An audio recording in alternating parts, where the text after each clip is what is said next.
So what you're seeing on screen right now is all my footage from the Call of Duty Cold War alpha that released on PlayStation for this weekend only. And just because about half of the community didn't get their hands on the actual beta due to it being only on PlayStation, I just wanted to share my kind of thoughts on the game and my general opinions and what I think is good and what I think is bad. So without further ado, let's get right into it. So first of all, I just want to say I really like this game. This is probably one of my first games, Call of Duty wise, that on release or before release, beta or on actual release, I genuinely feel like I could play throughout the entire year. Like, I like World War II now, but on release, World War II was not nearly as good as Cold War is now.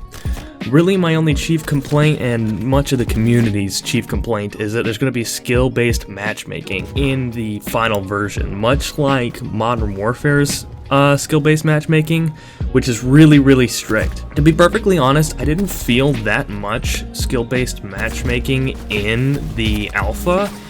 At least not to the degree that I feel it in Modern Warfare. In Modern Warfare, you play a good couple of games and then you just get your cheeks clapped for the next couple of games, and then finally you come around to get another good games, and then it's just a repeating cycle, just rinse and repeat, where you're gonna have good games and you're gonna have bad games, and you just kind of gotta tough through the bad games to get to the good ones. But on Cold War, there were just like bad lobbies, don't get me wrong, but it was almost like any other Call of Duty, where it was just like, 1 out of every 10 that you would merge into would be bad lobbies. I really, truly didn't feel like it had anything to do with my skill, but more so just luck. The sniping on it feels amazing. That was what I was doing the majority of the time. The red gunning feels pretty good, but I will say it does feel like a really long time to kill when you're red gunning. Especially with shotguns and things like that. They do have one semi-auto shotgun, and you have to light someone the fuck up before they even come close to dying. Like, it's ridiculous. The snipers aren't necessarily hit marker machines, although you will get hit markers on them. If I had to say it felt like any Call of Duty, I would say that it felt most closely to like BO3 without jetpacks, maybe mixed a little bit with Modern Warfare. But it's really hard to say. It doesn't really feel similar to many other Call of Duties. So there were 2 different game modes, or game playlists we were allowed to access during the alpha. Essentially the normal mosh pit, what would be your 6v6, what you typically kind of think of for Call of Duty, and then there was a ground war mosh pit, which was kind of more so like the ground war from Modern Warfare, not ground war from like the like 99.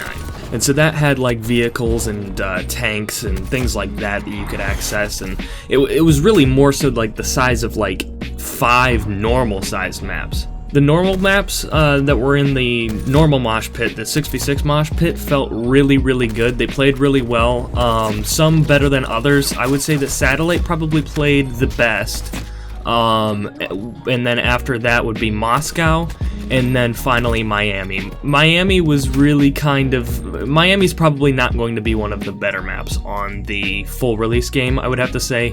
It played okay, but there were a lot of really weird hiding spots that people could go to, and a lot of overpowered camping spots that overlooked sites.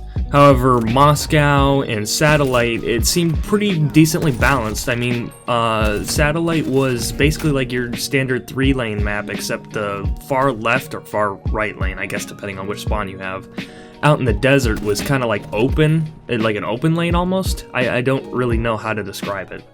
And then Moscow is almost like a little bit more complicated 3-lane, but you still get your very, very, very strong spawn traps in it. It's actually ridiculous how well you could spawn trap people in Moscow.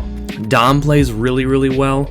I think that Kill Confirm plays really well. TDM is about what you would expect from any other Call of Duty. I know that Domination, especially in Modern Warfare, Dom spawns would flip just like they were TDM spawns, where this is not the case in Cold War, at least not in this alpha. You could really, really hold somebody to a spawn trap. Gunsmith is back. It's very, very, very similar to the Modern Warfare one, where you kind of have trade-offs for everything and things like that. But overall, I'm super excited for this Call of Duty. I genuinely am excited for the release. I really, it's the first time in a long time that I genuinely feel like they won't mess a Call of Duty up. I really am genuinely looking forward to this Call of Duty, and I cannot wait until full release. Hopefully, we get the beta and nothing is too drastically changed, and if anything is changed, it's for the better. I know that they were talking about nerfing snipers, which is, I mean, it was bound to happen, but they're probably going to nerf snipers, patch a couple of game-breaking glitches, but I think that slides will probably go untouched. I mean, there's really no way to patch slides. I know that people were worried about that. I know people probably pissed about me mentioning them even in this video, even though it's not going to get a lot of attention. But there's really, like, not a way to patch slides, guys. Like, the only way you could do it is the way that World at War did it, which is making a DVAR for height limit.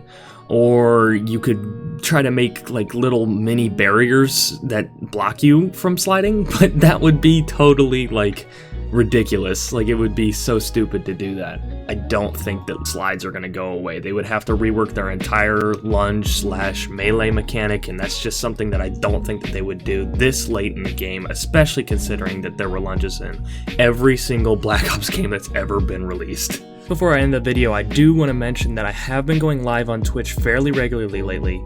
If you want to watch me play really much of anything that I play, I'll be doing some live editing. Make sure to check me out. That link will be in the description. It's twitch.tv/dride. It is the same as my Twitter handle, DEHRIDE, which brings me to follow me on Twitter. Check out all the stuff that Viscera has been doing, and yeah, that's about it. I'm just really excited for this beta, guys. Peace.